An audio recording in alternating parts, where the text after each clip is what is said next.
Oats দিয়ে তৈরি এমন একটা হেলদি রেসিপি কিন্তু আপনাদের অবশ্যই একবার তৈরি করে দেখা উচিত। কোনো রকম মশলা ছাড়াই শুধুমাত্র সামান্য উপকরণে এই রেসিপিটি আপনারা তৈরি করতে পারেন। খুবই হেলদি, ওয়েট লসের ক্ষেত্রে কিন্তু এই রেসিপিটা আপনারা অবশ্যই তৈরি করতে পারেন। এর জন্য এখানে আমি নিয়েছি 1 কাপ পরিমাণে ওটস। আমি এখানে নর্মাল কুইকার ওটসটা ইউজ করেছি, আপনারা চাইলে অন্যান্য যে কোনো কোম্পানির ওটস ইউজ করতে পারেন। আর নিয়েছি যতটা পরিমাণে ওটস তারই 4 ভাগের 1 ভাগ মুগ ডাল। মুগ ডালটাকে আমি ভালো করে ধুয়ে নিয়েছি, ধুয়ে এটাকে আমি জলে ভিজিয়ে রেখে দিয়েছি। অন্যদিকে আমি এখানে কিছু সবজি অ্যাড করছি। প্রথমেই নিয়েছি 2টো বড় সাইজের পেঁয়াজ, সামান্য পরিমাণে আদা, 5 থেকে 6 কোয়া রসুন আর নিয়েছি 2টো কাঁচা লঙ্কা। আপনারা চাইলে এখানে যে কোনো সবজি ইউজ করতে পারেন। আপনাদের কাছে যদি গাজর, বাঁধাকপি, ক্যাপসিকাম, বিনস এগুলো অ্যাভেলেবেল থাকে অবশ্যই এই সবজিগুলো আপনারা এখানে ইউজ করতে পারেন। প্রত্যেকটা সবজিকে মিহি করে কুচিয়ে নেবেন। আর আমি এখানে নিয়েছি 50 গ্রাম মতো বোনলেস চিকেন। আপনারা যদি এটা নিরামিষভাবে তৈরি করতে চান তবে এই রেসিপিটার মধ্যে চিকেনটাকে স্কিপ করে যাবেন। বোনলেস চিকেনটা নিয়ে আমি এটাকে ছোট্ট ছোট্ট করে কেটে নিচ্ছি। কেটে আমি এটাকে সাইডে রেখে নিয়েছি। অন্যদিকে আমি এখানে একটা প্যান বসিয়ে দিয়েছি। প্যানটা ভালোভাবে গরম হয়ে গেলে আমি এখানে মাত্র 3 থেকে 4 ফোঁটা সয়াবিন অয়েল ইউজ করেছি। আপনারা চাইলে কিন্তু এখানে সামান্য পরিমাণে বাটারও ইউজ করতে পারেন। তেল অথবা বাটারটা ইউজ করাটা এজন্যই যাতে সবজিগুলো কড়াইয়ের মধ্যে লেগে না যায়।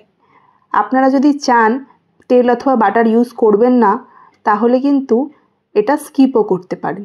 শুধুমাত্র শুকনো কড়াইয়ের মধ্যে এইভাবে রসুন দিয়ে গ্যাসের ফ্লেমটাকে একেবারে লোতে দিয়ে সামান্য কয়েক সেকেন্ড সময় দিয়ে আদা রসুনটাকে ভেজে নেবেন।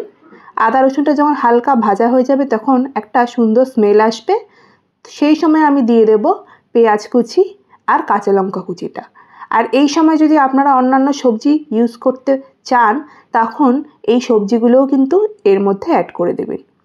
গ্যাসের ফ্লেমটাকে মিডিয়ামে রেখে আমি 1 থেকে 1.5 মিনিটের জন্য সবগুলো সবজিকে ভেজে নেব। সবজিগুলো 1 থেকে 1.5 মিনিট ভেজে নেওয়ার পর আমি এইখানে চিকেনটাকে অ্যাড করে দিচ্ছি। আপনারা যদি এটা নিরামিষভাবে তৈরি করতে চান তাহলে চিকেনটাকে স্কিপ করে যাবেন। আপনারা কিন্তু চাইলে এখানে চিকেনের বদলে ডিমও ইউজ করতে পারেন। আমি কিন্তু এখনও অবধি এখানে কোনো রকম লবণ ইউজ করিনি। লবণটা যদি আমি এখন দিয়ে দিতাম তাহলে কিন্তু চিকেন আর সবজিগুলো তার জলটা ছেড়ে দিত। প্রথমে সামান্য সময় নিয়ে আমি চিকেন আর সবজিগুলোকে একটু ভালোভাবে কড়াইয়ে টস করে নেব, তারপর আমি এখানে লবণটা অ্যাড করে দেব। লবণটা অ্যাড করে দেওয়ার পরও আমি এটাকে আর একটু ভালোভাবে নেড়ে চেড়ে নিলাম। এবার যে মুগ ডালটা ভিজিয়ে রেখেছিলাম সেই মুগ ডালটাকে এর মধ্যে দিয়ে দিলাম।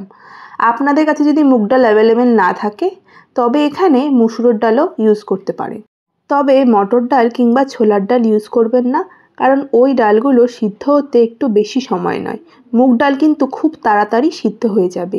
এই রান্নাটা যতটা হেলদি ঠিক ততটা তাড়াতাড়ি কিন্তু তৈরি হয়ে যায়। দেখুন মুগ ডালটা দিয়ে দেওয়ার পর আমি আরও এটাকে 3 থেকে 4 মিনিটের জন্য মিডিয়াম আঁচে হালকা কড়াইতে নেড়ে চেড়ে নেব। অন্যদিকে আমি কিছুটা পরিমাণে গরম জল করে রেখেছিলাম। মুগ ডালটা যখন বেশ কিছুক্ষণ সময় ধরে ভাজা হয়ে যাবে তারপর আমি এখানে জলটা অ্যাড করে দেব। আমি এখানে 2 কাপ মতো জল কিন্তু অ্যাড করে দিয়েছি। জলটা অ্যাড করে দেওয়ার পর আমি এটাকে ভালোভাবে মিশিয়ে নিচ্ছি যাতে সবগুলো সবজি আর ডালটা ভালোভাবে জলের সাথে মিশে যায়। এবার এটাকে আমি ঢেকে 5 মিনিটের জন্য রান্না করে নেব। দেখুন এটাকে আমি ঢেকে দিলাম। 2 মিনিট পরে এটা ঢাকনাটা আমি উল্টে নেব। ঢাকনাটা উল্টে আমি মাঝে দেখে নিয়েছিলাম যে ডালটা সিদ্ধ হয়েছে কি না, কিন্তু ডালটা তখনও সিদ্ধ হয়নি। ডালটা সিদ্ধ হতে আমার 5 মিনিট মতো সময় লেগেছে। যখন দেখবেন ডালটা এইভাবে ভেঙে ভেঙে আসবে তখনই বুঝবেন যে রান্নাটার অর্ধেক প্রসেস কিন্তু কমপ্লিট।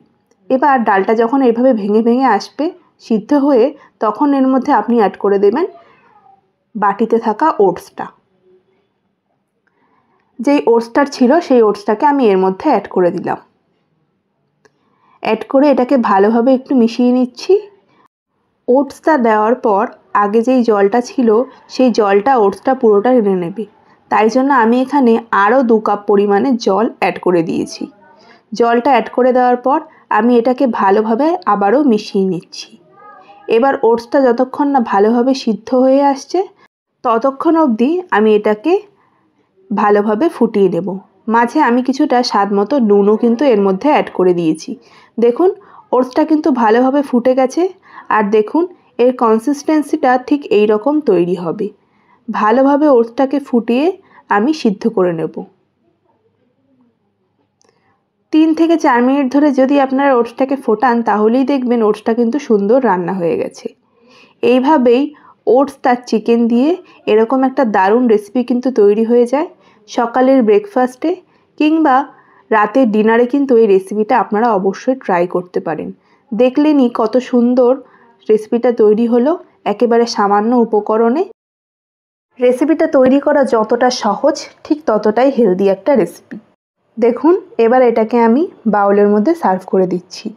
ঠান্ডা হয়ে যাওয়ার পর কিন্তু ওটসটা আরও অনেকটা ঘন হয়ে যাবে, তাই জন্য আগে থেকেই একটু বেশি লিকুইডই তৈরি করবেন। এবার আমি এর মধ্যে একটু গোলমরিচ ছড়িয়ে দিচ্ছি, আপনারা চাইলে কিন্তু ধনেপাতাও ছড়িয়ে দিতে পারেন।